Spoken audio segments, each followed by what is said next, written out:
All right. I'm Joe Turner, and this is the City Manager Unfiltered podcast, a podcast for city managers and other public sector executives. It is the most influential local government podcast in America.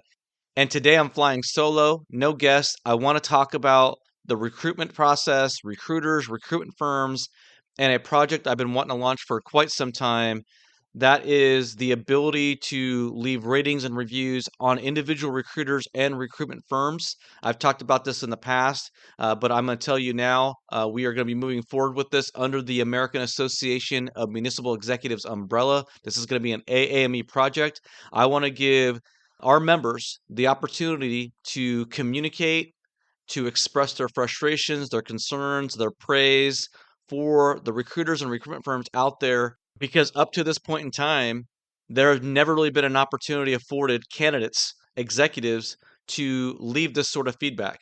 I'm going to unpack this topic later in the episode, but I want to focus on recruiters, recruitment firms, and how we at the AAME and we as a profession can impact and influence the recruitment process, how recruiters are being selected, how the recruiters and the recruitment firms are treating candidates so that we can create a better process for you. Right now, there's nobody out there advocating on behalf of the candidates, the executive community, and how they're being treated in these processes. And so I want to unpack that in this episode. But before we do, I want to take care of a few housekeeping items.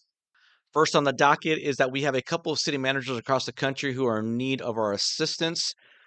First, we have Janet Wheeler in Roxton, Texas, small town Roxton, population about 600 people. It's located 2 hours northeast of Dallas, up near Paris, Texas.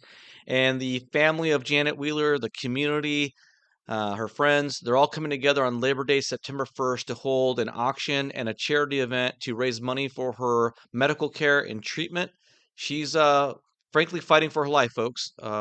She's fighting for her life, and her family and her friends are trying to do right by her and do the best they can to help raise money because she's been battling cancer for 2 years, and you guys all know that is very difficult and very challenging financially. I reached out to the event organizer, one of her really good friends, based off an article I'd read online. It's a really low tech affair. There's no GoFundMe or Give, Send, Go. I got a flyer which has a QR code, I think, to a Venmo account. But there's really no other way to contribute unless you want to snail mail a check to the local bank up there. But I'm going to put the flyer, a link to the flyer in the show notes. And if you can't attend, which obviously most of you cannot or will be unable to, please send up a prayer of support for Janet Wheeler and her family because she's battling through some tough times right now. Also in need of our assistance is Scott Whitaker. I've shared his story on this podcast and on LinkedIn a few times in the past. He is the former Summerfield, North Carolina town manager he went through a hellacious experience. I'm not going to rehash it here, but the long and the short of it is that his former community, Summerfield, is now suing him and the former finance director, D. Hall, and they are trying to raise money to pay for their attorneys as they fight back against the city's attempt to try to go after them for these trumped up charges. And I'm going to try to get somebody on the podcast to talk about Scott Whitaker and D Hall situation. I've tried in the past, and obviously it's very difficult to get people to come on a podcast to talk about things like this because of the advice of counsel and whatnot. They do have a Give, Send, Go set up for them, and I will link to it in the show notes so that you can help contribute to their legal support fund if you are so inclined. I'm really excited to announce this bit of news. On Friday, we reopened. We did a soft reopen of the American Association of Municipal Executives. We reopened the membership to those who are on the wait list. So they've all received emails and text messages from me about the AME being reopened to membership. We have not publicly opened or linked to the community on the AAME homepage, but if you are interested in joining AAME during the soft launch reopen period for new members, you can go to community.aame.org. That's community.aame.org and sign up there. When you join the AAME community, you will get exclusive access to my book, The City Manager's Guide to Contract Negotiations. I just wrote it and released it a couple weeks ago. It is the most comprehensive exhaustive examination of city manager contracts and negotiations that's ever been compiled. And I'm getting really good feedback from those who have been reading it and using it for their contract negotiations. So you will get that once you sign up. Also, we are putting together a series of webinars for aspiring city managers. I don't want to share the names just yet, but Brandon Dross is working on lining that up. So we're going to have a series of, or a reoccurring series of current city managers and retired city managers who are going to put together webinar content for those members who are on the aspiring executive tier. Also, I talked to Noel Bernal today. He is the founder of Main Street Public Financial. He's a former city county manager. Many of you guys know who he is. He's been working in the alternative investments in financial literacy space when it comes to public sector executives and employees. We've been working on a partnership through AAME and Main Street Public Financial to bring greater financial education to executives. And I'm really excited about that. He's going to be putting together a series of financial webinars. I think we're going to launch that in mid-October. We haven't locked in a date just yet, but look for eyeball mid-October for that. I'm also going to be looking at putting together a webinar in the very near future, not sure when, sometime I think in September, to discuss the law in Texas, to discuss the Texas legislature's new law that caps severance. I think we need to start having a more robust, extensive conversation about severance caps now that we have not just Florida and Illinois, but Texas, who have joined into the salary cap at 20 weeks situation. We also got New Jersey has a cap as well, I think at 12 weeks. One of the other projects that I'm working on that I want to work on with the AAME community is to put together that state list of all the different laws and policies and regulations that impact you as a city manager or an aspiring executive. We're going to examine all the state laws that impact you or that you might want to consider if you're looking at relocating out of state to a new job. I'm talking about laws concerning severance caps, leave balances, differences when it comes to authority as vested by state law, when it comes to pension vesting periods and benefit formula calculations and what have you. So all that stuff's going to be dissected. I want to make that a future appendix in the City Manager's Guide to Contract Negotiations, so it becomes a more comprehensive and robust resource of information for the executive community. And I'm really excited to see where that leads. One more thing now before we get into the podcast episode. I am going to be out in the DC area in latter part of September, very early part of October. I then want to go down into the Charlotte, North Carolina area in the early part of October and do some meet and greets. I'm going to be staying with our buddy, our good friend of the program, Daniel Rosemond. Him and his wife have graciously invited me out to stay with them. So I'm going to use Charlotte as sort of the hub and spoke out to various areas around in the region. I'm looking to go down to Beaufort. I'm looking to go into places in Virginia and obviously lots of different parts of North Carolina. If you are interested in getting together, if you're interested in meeting up with me, if you're interested in having a group sort of dinner or lunch and having several people get together at once, please keep that in mind and start saving the dates, so to speak. I'm going to probably be out in Charlotte around October 6th or so, and I'm going to be out there for about a week or so is what I'm thinking, but I'm flexible. So if you have any interest or desire to meet up with me, whether you're an AAME member or not, please let me know. Please get in touch. My cell phone number is 316-880-9886. Feel free to drop me a text message if you're interested in getting together and we can start planning or coordinating our calendars to see if we can make that work. I'm really excited to get out to North Carolina and meet up with some people. Man, when you're on LinkedIn for 2.5 to 3 years and you make these connections, these virtual connections, it's a lot of fun to get together in person and meet up and say hi and break bread and have these real life conversations and bond. So I'm really looking forward to that. So again, Charlotte, North Carolina, that's going to be my hub, and I'm going to spoke out from there in the second week of October. All right, now, ladies and gentlemen, it's now time to get to the main course of this episode, and that is a discussion about the recruiters and recruitment firms. It's time to start rating and reviewing their performances. Up until now, in the executive recruitment space, there's been no mechanism in place for you as a candidate to articulate or provide feedback about your experience regarding these recruiters and recruitment firms.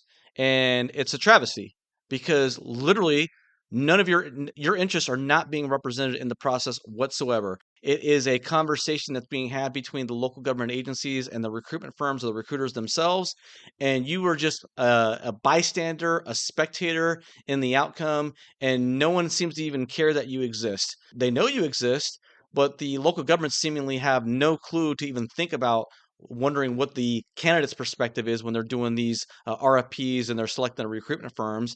And the recruiters, they're focused on making sure that the agency that they're working with is happy, and the candidates are treated like are supposed to act like children, right? Out of sight, out of mind. They should be seen, not heard. And there's really no mechanism in place for you guys to vent your frustrations in any way that can serve as a catalyst for change, right? Because if you are going to communicate publicly and do so in your own name without acting anonymously, you're fearful of the repercussions of being blackballed, of being sabotaged in a future recruitment because you may have said something critical about that recruiter or the recruitment firm they work for. And if you can't communicate it publicly because you have to do it anonymously, well, no one even is going to hear your voice, right? There's no mechanism in place for your voice to be heard. And so that is why I want to create this project, this directory where you can rate and review the recruitment firms and the recruiters that work for them, so that you have a place that can you can share your thoughts anonymously about how you're treated in the recruitment process, but it's also on a platform that is now public and can be pushed out and marketed by the AAME, by me on this podcast and on LinkedIn and so forth and so on.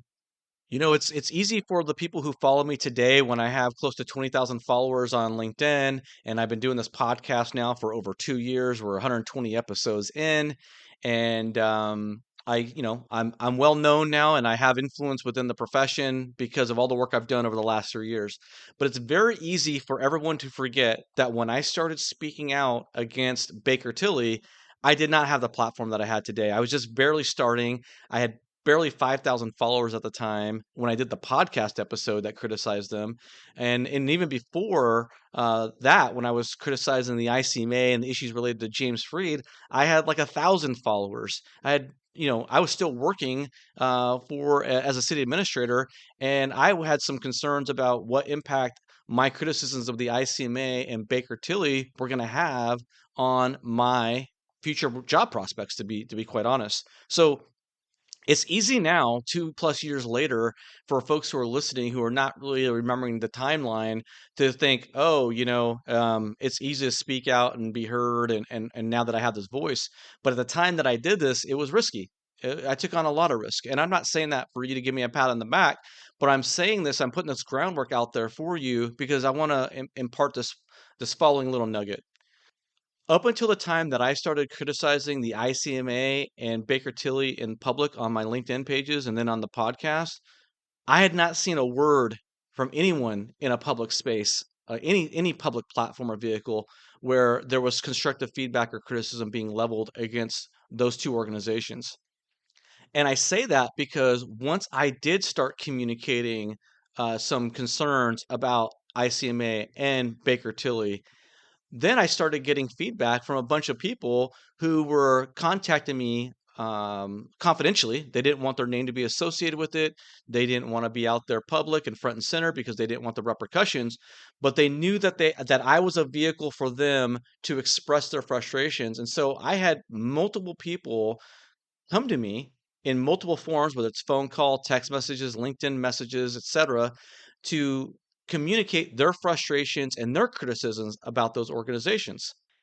And so I know there is a reservoir of discontentment within the executive community about the way they're being treated by these recruitment firms, but they don't have an avenue to communicate it unless it's through somebody like me. And then they have to also trust me that I'm going to keep them confidential, right? There's a lot of people out there who have critical thoughts or constructive or negative viewpoints of other recruitment firms, but they keep that to themselves because they don't know me or they don't feel comfortable sharing with me. We know this to be true. A couple weeks ago now, whenever it was that Baker Tilly announced that they were exiting the executive recruitment space, I did some posts that celebrated this announcement.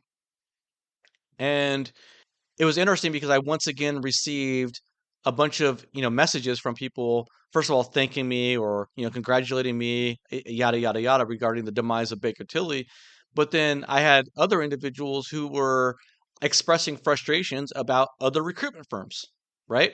They're like, hey, I had this experience with this recruitment firm. I have these concerns about that recruitment firm. And over the last couple years that I've been on LinkedIn and doing the podcast, I receive feedback from listeners who are critical of various recruitment firms.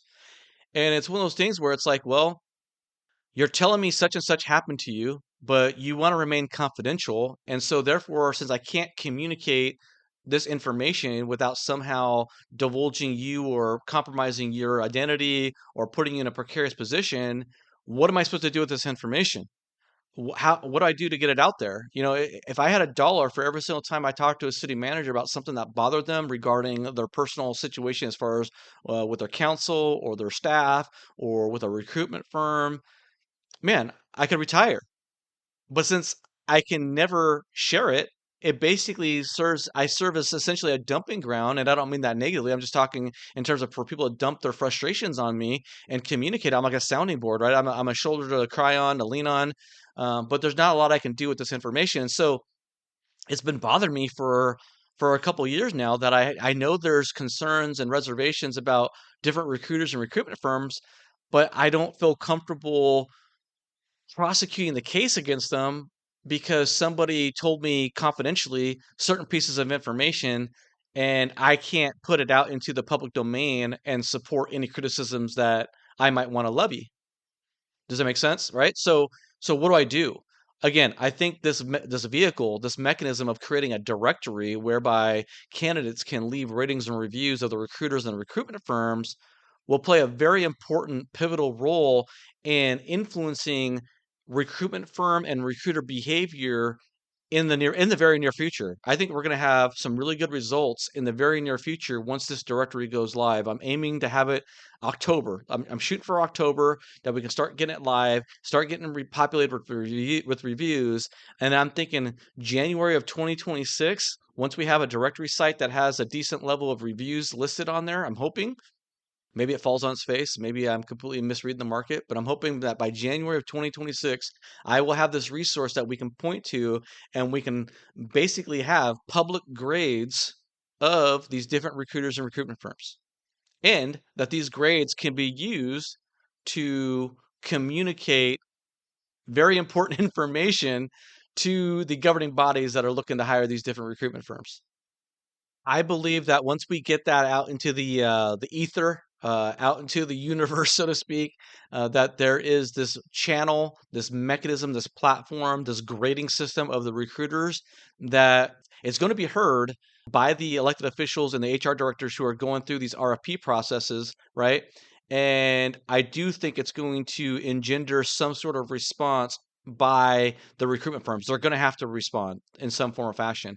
And frankly, I can't wait for it. Because when it comes to multiple instances in the past where I've highlighted some shenanigans by the recruiter or by the recruitment firm, they just blow me off. As I said with Baker Tilly, they ignored all my communications, my numerous emails, my numerous phone call, voice messages, my LinkedIn messages. They never responded. They completely ignored me. They tried to tune me out and pretend I wasn't there. It didn't work for them. Back in January of this year, I called out Doug Thomas at SGR on LinkedIn because he told the Palm Coast City Council during their recruitment for a city manager that they shouldn't put a salary range out there for their position, which I vehemently disagree with. And I called that out. I didn't try to go hard into Doug. I've never met Doug. I've heard he's a nice guy. I couldn't pick him out of a lineup, so I don't mean him any ill will per se. But I addressed the issue on LinkedIn, and nobody from SGR made any public statements in response to that situation. One of the reasons why I didn't push too hard on SGR, I'll be very frank and honest, is that I don't want to have an adversarial relationship with every recruitment firm out there. I've said that time and time again. My goal is not to pick fights and create drama or create conflict or hurt anyone's business. That's not my end goal. That's not my end goal is to simply get recruitment firms to treat executives better. And so that the candidates have a better process to go through, and that's my end goal, right? But one of the reasons why I held off on going hard after SGR, even though they ignored um, that issue that I brought up publicly, is because I did receive an outreach, a back channel outreach from somebody that I respect, and they articulated some things off the record.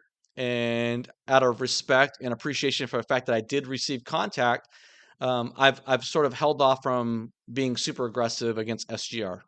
I wasn't happy. I didn't really agree with the argument that was made in support of why Doug didn't put out, or Doug made the argument that they shouldn't put the salary range in the recruitment brochure. But I respected the fact that they reached out to me, contacted me, and there was a conversation. However, over the last couple of years, I've received several complaints about SGR and some other recruitment firms. I'm not trying to single out SGR, but since we're talking about Doug Thomas and SGR, I'll just kind of elaborate a little bit.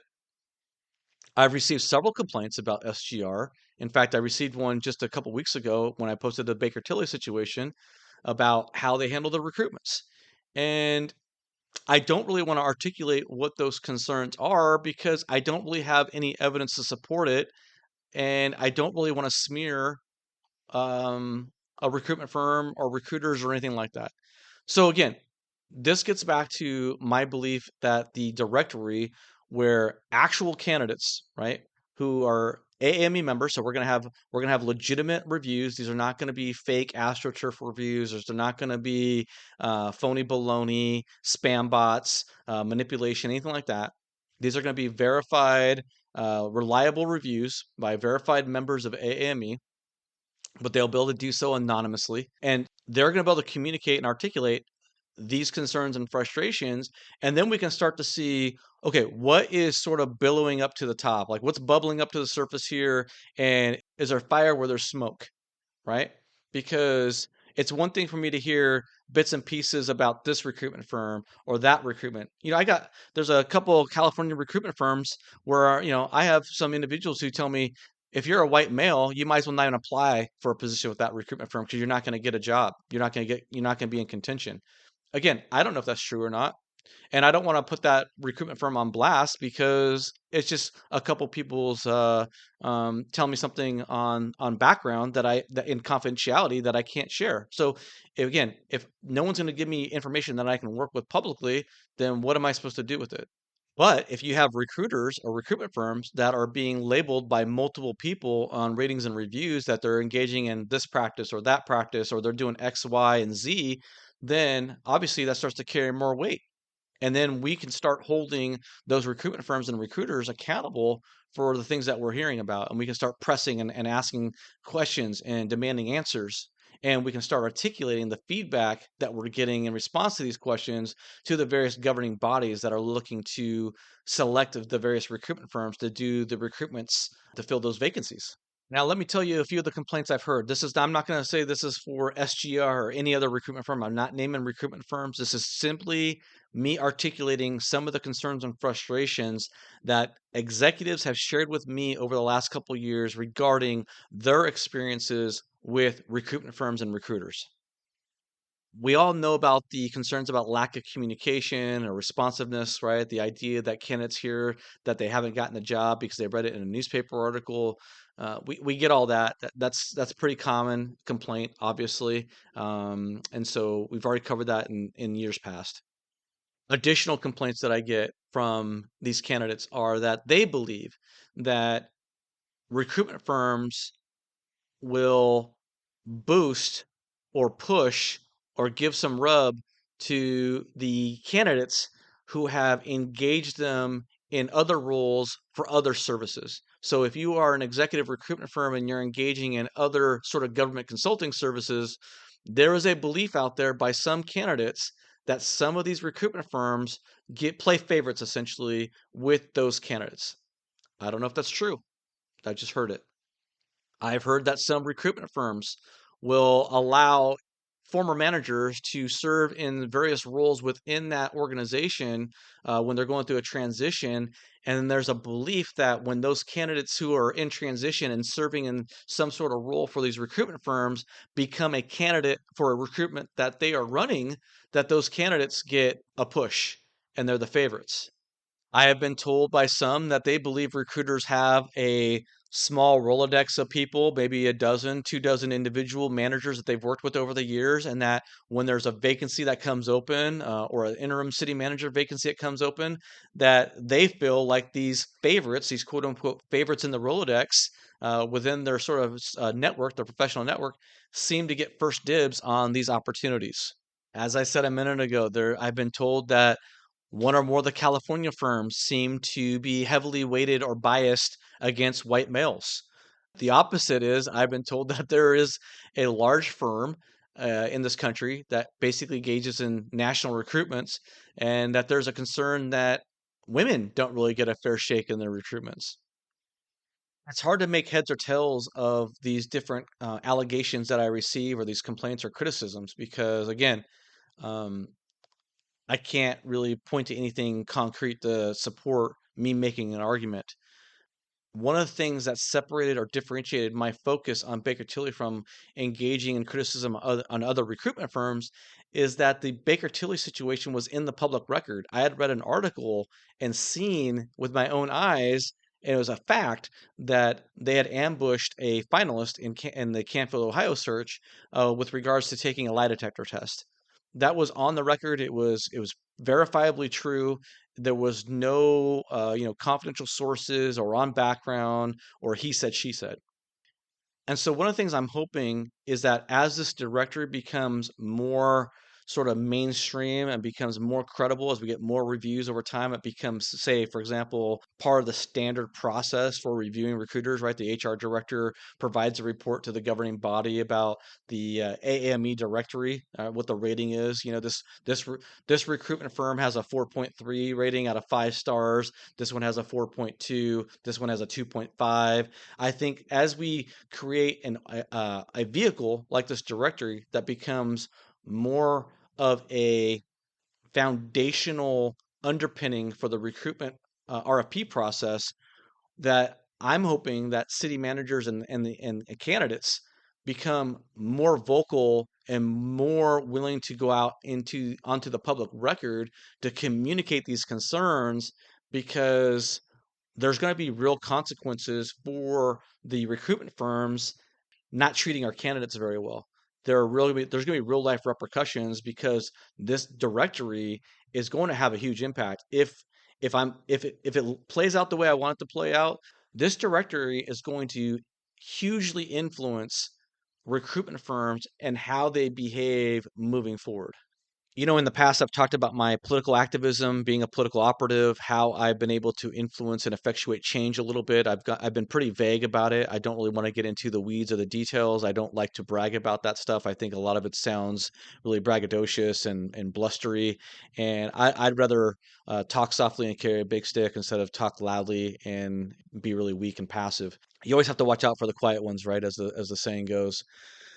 Um, but I will tell you this: the recruitment community, recruiters, recruitment firms, they have no clue and can't even wrap their heads around the things that I can do to bring pain to their doorstep if they do not change their behavior when it comes to how they're treating candidates. And the directory is just the beginning of giving me the power and leverage that I need to start effectuating change and influencing the behavior of HR directors and governing bodies. Okay. The current executive recruitment paradigm does not consider the needs or interests of the city manager or the candidate. That's the reality. And so, what I'm envisioning is a complete restructuring or reconfiguration of this executive recruitment paradigm such that AAME, through this directory, has a seat at the table and can start articulating and expressing its concerns and influencing how these recruitment firms are selected, why they're selected, and again, ultimately create a process that is more beneficial and fruitful for the candidates. It's more respectful of the candidate's time, more respectful of the candidate's position when it comes to their relationship with their existing council, and all the factors that go into it. All the things I talk about in my book, The City Manager's Guide to Contract Negotiations. I want a process that is more comprehensively aligned with the interests, needs, and wants of the executives who are applying for these positions. And in the current dynamic, those interests, those needs, those wants are not even secondary. They're like tertiary. I'm in the process of writing a chapter for Sam Toll's new book that he's putting out there, a course that he's going to do as far as helping train elected officials handle social media criticism and activism and so forth and so on. And so I am really in the mindset right now of figuring out the pressure points and the pain points for the recruitment firms and how AAME in the future will be able to leverage this directory of ratings and reviews to bring about the positive substantive change that we want, that we so desperately need and deserve as candidates. I'm not even going to get into the tactics and strategies here. I just think that would be pointless because it's just going to sound like all talk anyway. I would just give this cautionary piece of advice. If you are a recruitment firm, you do not want to get on my bad side. You do not want to become a target. And I would think that the Baker Tilly experience and the outcome of that year plus exercise, 2 year exercise, I would think that that would send some shockwaves through the recruitment community. But in case that the lesson has not been learned and inculcated by the recruitment firms and recruiters, I will just put you on notice that once we start getting going here, that if you do not live up to the standards and expectations that we have set for how our candidates should be treated in the executive recruitment process, there are going to be consequences. And I assure you that I will be at the forefront of leading the charge to make sure that those consequences are felt by your company. You got to remember, I am not beholden to any recruitment firm or any recruiter. I have good relationships with several of the recruitment firms and recruiters, but we have a job board where we let people post for free outside of an upsell in the newsletter for a couple $100. It ain't like recruiters are paying my bills. It ain't like recruiters are giving us boatloads of cash to buy us off or anything like that. That is not ever going to be the case. Our allegiance and our priority is always going to be to and for the executives out there. Now let's talk about the actual directory itself. What features and attributes would you like to see as a part of this directory? When you go on to the Yelps of the world and what have you, you'll see things like obviously hours of business and location, and that stuff's really irrelevant for the purposes of our directory when it comes to recruiters. You'll see stuff like, well, whether or not there is ample parking, or whether or not it's child friendly or pet friendly, etc. But again, those things are not really relevant to, say, a directory of recruiters. So, what is it that you would like to see? What information would you like to see crowdsourced from other candidates when it comes to providing you with information about these recruitment firms and the recruiters? What is it about the recruitment process that you want to know? For example, I'm sure many of you'd like to know about whether or not the recruiter or the recruitment firm uses one-way video technology, right, to have you do those one-way video interview calls. I assume that some of you all would like to know or get an idea of how much time you need to invest in the pre-interview process when it comes to, say, taking psychological assessment or personality assessment tests and things of that sort of nature. What else would you like to know about a recruiter or a recruitment firm before you were to go through the process of preparing a resume and cover letter to submit it for consideration? What about the different categories that you can rate and review a recruiter on? So, for example, a lot of review sites, they give you multiple categories of topics or criteria in which you can rate the target business. And then there's also an overall rating that compiles that score. So, for example, you might go to a directory or a review site and they let you measure or rate the service, the quality of service, results, communication, expertise, responsiveness. What would you like to see as a rating criteria in which you could assign a value to when it comes to these recruiters and recruitment firms? few months back, I shared this idea of a directory of recruiters and how we can rate and review them with a retired city manager. And I asked for his feedback, and he gave me some categories. He said, here are a few quick ideas for specific rating categories: accuracy or truth in advertising, completeness of the info provided, example, salary, internal candidates, etc. Communication, can we gauge the quality and quantity or the speed in which the communication occurs? Candor, are these recruiters sharing information that is contextually relevant to the executive candidates who are competing for the spot, right? Are they are in a way, are they sharing the landmines that you need to be aware of when you are being considered for these positions? Nobody wants to walk into a buzzsaw, but are the executive recruiters really being honest with you as a candidate when it comes to some of the red flags that might exist within the organization? What about respect for the candidate's time? Do these recruiters demonstrate a genuine interest in the candidates as well as their professional experience? He also talks about commitment to helping match candidates with positions that are a good fit with their long-term career goals. That might be a little ambitious to ask for, right? Because all these recruiters seem to be more, and I get it. This is not a knock or an attack. This is human nature, but a lot of the recruitment firms and the recruiters are really trying to get that seat filled so they can move on to the next recruitment. But how much interest and concern or care do they show for you as a candidate, and whether or not this position that they want you to fill is going to positively or negatively impact the long-term trajectory of your career? Because you go into a bad situation and you wash out of there, or you go through some tumultuous, toxic, experience where it, causes you to feel jaded, or you're getting fired for cause because things are so divisive. I mean, these things can have long-term consequences on you, not only just professionally, but personally, right? We've talked about this in my book, right? The City Manager's Guide to Contract Negotiations, and why separations are so dangerous, because they can have a huge impact on every aspect of your life if you're not prepared for it. So what we need to do as executives is to minimize that risk. And one of the ways that we would be minimizing this risk is if recruiters were being more candid and upfront and honest with us when it comes to not only the red flags, as I mentioned earlier, but also showing some sort of investment or concern in you as a person, as a professional, and whether or not the opportunity you're competing for is really a good fit for you. Anyway, those are just a few of the ideas that I have banging around inside my cranium. If you have some ideas as far as what you would like to see in a directory, what features, what information, how you can rate and review, etc., what you'd like to see, I'd appreciate your feedback.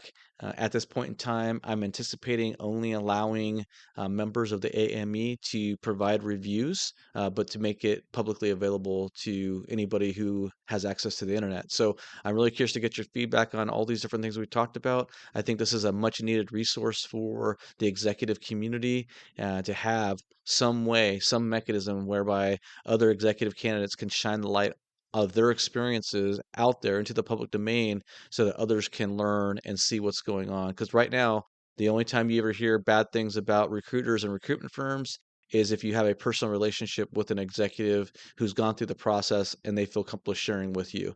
And we need to scale up these experiences, right? We need to scale these experiences so that the entire profession can get a spotlight on these critical deficiencies when they exist.